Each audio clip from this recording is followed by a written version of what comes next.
Boa tarde, amigos do Bate Pronto. E ó, uma tarde que a gente vem aí de vitória do Fluminense sobre o Flamengo. Primeiro Fla-Flu do ano, estreia daquele time, né, titular do Flamengo, com o Paulo Souza, treinador português que chegou.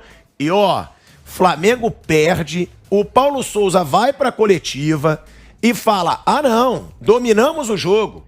O time teve posse de bola e profundidade. Bom, eu acho que eu não vi o jogo, porque profundidade no time do Flamengo eu não vi. Posse de bola teve, chances de gols tiveram pouquíssimas, tirando no final do jogo, quando o Flamengo já foi ali pro abafo. O Fluminense fez a parte dele.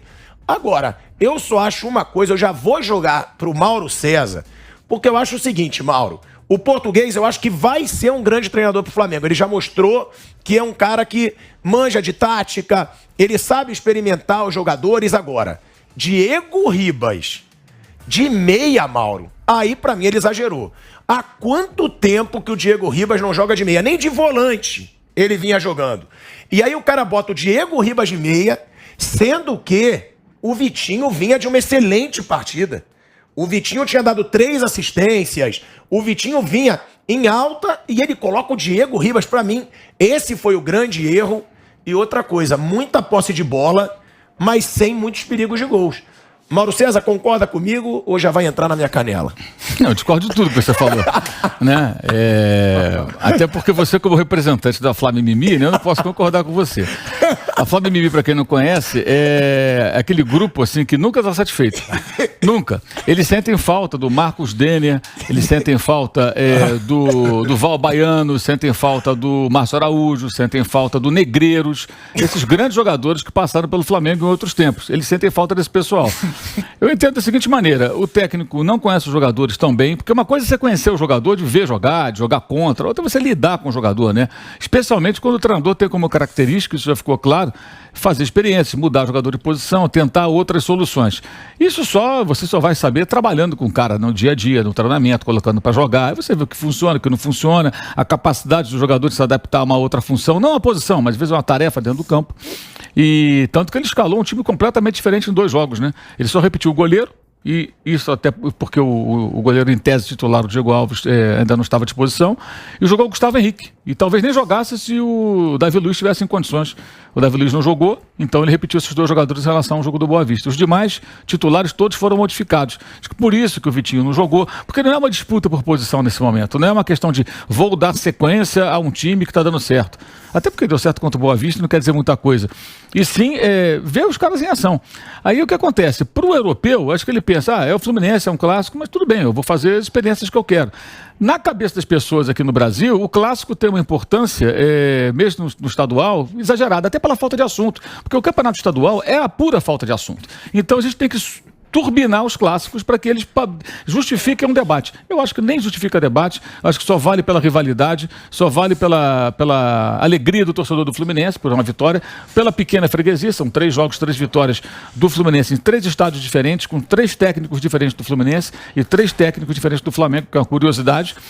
Mas, por exemplo, nas últimas 2 finais, o Flamengo ganhou do Fluminense. Então você quer ganhar os jogos que não decidem ou quer ganhar o jogo decisivo? Pode fazer a escolha também. O Palmeiras perdeu o Flamengo, ficou de 2017 até a final da Libertadores sem ganhar do Flamengo. Até quando o Flamengo botou time de garotos aqui no Allianz Parque, tinha aquele surto de Covid, o Palmeiras não conseguiu vencer o Flamengo. Mas ganhou na prorrogação na final da Libertadores. O que é mais importante? Ganhar aqueles jogos todos ou ganhar o jogo decisivo? Então acho que é um início de trabalho, não vejo nada demais. Acho que ele cometeu erros, é evidente que ele cometeu erros que são inerentes ao início de trabalho. Se você pegar tem um cara chamado Pepe Guardiola, se não estou enganado, esse cara está dominando o futebol na Inglaterra. O Vampeta que vê tudo, sabe tudo, acho que concorda comigo. O cara ganha tudo lá, tudo ele ganha. Aliás, tem um plantel de estrelas. Né? E ele está agora, ele não vai para a final da Copa da Liga, que ele ganhou 4 anos seguidos, mas está na Copa da Inglaterra, lidera com folga o Campeonato Inglês, está na Liga dos Campeões. Primeiro ano do Guardiola, ele nem pegou vice-campeonato. E teve muitas dificuldades. Depois que ele entendeu o funcionamento do futebol na Premier League, passou a dominar. Já perdeu um título pro Liverpool, mas está ganhando quase todos os anos.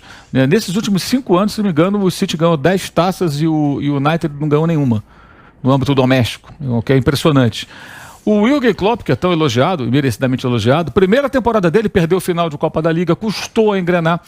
O cara fez 2 jogos, gente. 2 jogos. Agora, se a gente quiser aqui no Brasil técnicos que vêm de fora, com outra cultura de futebol, para pensar igual os técnicos que trabalham para ganhar o clássico, não importa o que aconteça amanhã, a gente não vai evoluir nunca. E o Fluminense, que venceu o jogo, só tem um motivo para ficar feliz, que é a vitória no clássico. Porque a atuação do Fluminense foi ruim, o jogo foi horroroso.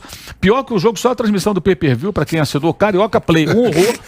Uma coisa medonha, o negócio trava toda hora. A bola tá com o sujeito dentro da área, porque vai fazer o gol. Aí você fala, agora vai. Não vai, congela. Fica assim, tremendo e tal. Emoção. Emoção total. Provoca emoção. Você tem que entender. Você não entende. Aí quando volta, é uma chamada. Aí quando volta, a bola já tá em um outro ponto do gramado e você não sabe o que aconteceu. Você queria a mesma coisa. Né? Aí você torce pelo replay. Faz uma coisa maravilhosa. Diferente, o cara critica. Então, é sensacional. O Carioca Play é algo maravilhoso, realmente. É uma coisa extremamente emocionante. Pior que o jogo. O jogo foi ruim. O Fluminense jogou para não perder, especialmente no primeiro tempo. Venceu, mas também tem que produzir mais. O Fluminense jogar a bola que está jogando, ele vai ter muitas dificuldades. E o Fluminense tem compromisso importante, dia 22, na Colômbia, contra o Milionários em Bogotá, pela fase inicial da Libertadores. E todo o planejamento de qualquer clube que está na Libertadores passa pela presença na fase de grupos, por conta de faturamento e tudo mais. E o Fluminense precisa se classificar. Ganhou o Fla-Flu, mas tem que jogar mais bola também. Jogar só se defendendo. Tanto que o Felipe Melo foi talvez o melhor em campo. Tem gol fora de casa na Libertadores? Não tem mais. Não tem mais, acabou. Né? Eu vi você falando do Ferrolho. Fez o Ferrolho. Boa tarde, né? Boa tarde, mano. Fez o Ferrolho lá, o Fluminense, porque o Fluminense sabe que o time que ele tem em relação ao Flamengo, o Flamengo tem jogadores mais de qualidade, né? Mas o campeonato do Fluminense tá nisso aí, nessa pré-Libertadores, né? Que joga lá na altitude, em Bogotá, né? Na altitude de Bogotá. E não são só um jogo, né? Se passar, ainda tem mais outro. Que eu não sei nem qual é o chaveamento, se ele passa, né? Pode pegar, acho que o Olímpia ou o Atlético Nacional. Então, quer dizer, algumas equipes já estão diretamente. E em relação ao jogo, eu estava assistindo também. Eu assisti na Flá TV. Às vezes, eu tenho uma coisinha lá em casa que pega todos os canais. Uma coisinha. Um aparelhozinho que abre tudo. Abre tudo. Coisinha, ótimo. É o Gato Net, né? Não, você é louco. É isso. Já tá pegando aí. Você vai falar de gato. Agora os caras vão lá em casa mesmo. Agora os caras vão. Agora, Vamp, eu tô sendo injusto quando eu falo que colocar o Diego Ribas de meia é muita invenção hoje em dia. Porque eu fui chamado até de Flá Mimimi no começo do programa. Presidente honorário. Agora, você colocar o Diego Ribas de meia, há quanto tempo o Diego Ribas não joga de meia? Velho, a vida toda do Diego Ribas, ele foi meia. Ele foi meia na Atlético de Madrid, no Juventus, no Santos, no próprio Flamengo. O Rogério Ceni vem e recuou ele. Pra segundo volante. Pra segundo volante. Isso foi uma temporada só, né? Se você pegar o Diego, a vida dele tá mais pra parar de jogar do que pra continuar. Então, quer dizer... Mas então, você vai pegar um cara que tá mais pra parar de jogar, pra ser o armador do time? Não, cara, mas ele teve mais de 10 anos jogando... A posição de origem dele mesmo é a meia. Né? Aí você vai falar assim... Achei até que ele merecia ter sido expulso num lance antes. Que ele dá uma tesoura, né? Ele olha pro lado pra dar um passe e esquece que... Eu acho que foi o André que veio... Pra roubar a bola, ele poderia ter sido expulso naquele lance. E ele sai na hora. Achei até que o português demorou de tirar ele. Que já tava com a amarelo no lance ele, Felipe Melo lá. Uma discussão. Acho que foi até uma das melhores coisas do jogo. Foi aquele bate-papo dos dois. Porque assim... Do Felipe Melo pro Diego? Em caso de oportunidade de gol mesmo, foi muito pouco. Muito pouco. Muito pouco. E a posição do Diego sempre foi meia. E eu acho até que o Paulo Souza o conhece, porque sabe que ele já jogou no Atlético de Madrid, na do Juventus, o cara acompanha. Na meia, né? Jogou na Alemanha também o Diego, o né? Werder Bremen, Wolfsburg. Então, quer dizer, sempre na meia. E aquilo é 2 jogos, tanto pro Abel como pro Paulo Souza também. O Abel tem que jogar fechado mesmo. Porque ele tem um jogo importante de Libertadores. Se volta lá com uma goleada de 3, né? E o Felipe Melo fazendo o terceiro zagueiro, depois entrou todo mundo, a cavalaria, saiu o Fred, saiu os jogadores veteranos. Saiu o Fred, saiu o Felipe Melo e o William Bigode, né? Quer dizer, mas assim, em termos de oportunidade, foi muito pouco mesmo. Bruno, você dizia ontem no Canelada sobre essa falta de profundidade do Flamengo.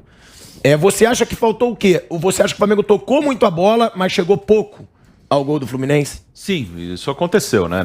Essa parte da entrevista eu não concordei com o Paulo Souza quando ele fala, teve muita profundidade, isso não teve, mas é uma dificuldade normal também para quem está chegando, né? O Bruno Henrique, que é um jogador importante, que é um cara mais agudo, é um cara que vai mais para dentro, ele não estava em campo, então ele foi buscando alternativas, ele está conhecendo o elenco, ontem ele colocou vários meias em campo, então o time teve posse de bola, esteve presente no ataque e não conseguiu agredir tanto, né? Contra um adversário bem fechado, que assim, é normal. E ele vai fazendo experiências mesmo, né? O Diego, ele tem jogado mais atrás. O Diego é um cara até que segura muito a bola. Acho que hoje ele não tem nem dinâmica para jogar muito perto do gol.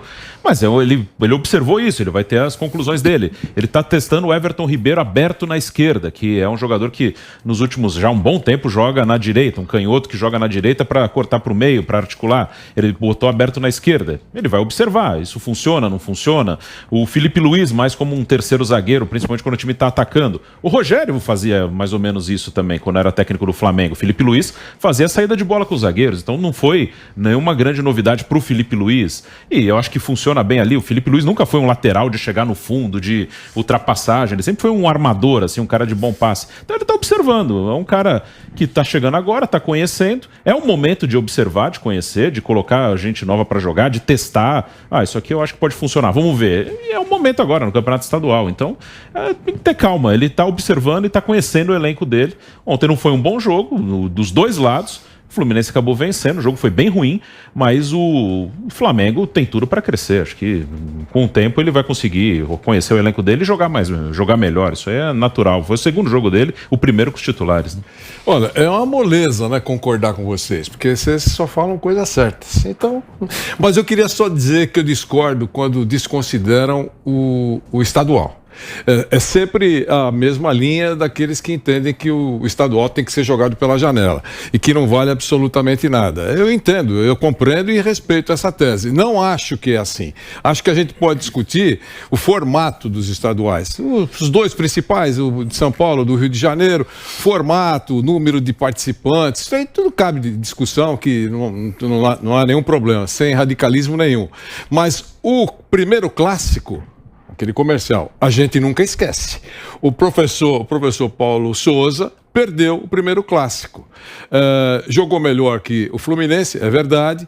E outra coisa, o pessoal critica o Fluminense porque jogou feio. Gente, a gente fala toda hora aqui que você tem que reconhecer os seus limites. Você vai jogar contra um time como o Flamengo, que treinado com tempo ou sem tempo é mais forte, muito mais forte que o Fluminense, é um time que tem jogadores importantes. Você vai querer o quê? Jogar aberto? Vai tomar uma goleada, uma sapatada? Foi ótimo pro professor Abel Braga, foi ótimo pro Fluminense. Eu tô dizendo o jogo de ontem, tá? Jogo de ontem, claro que não decidiu Copa do Mundo, eu sei disso, mas foi ótimo. Estragou a noite do professor Paulo Souza, imagino. Porque, embora tenha um período só de início de temporada, ele realmente estragou a noite do professor Paulo Souza. E, eu repito, o primeiro clássico a gente nunca esquece, Thiago.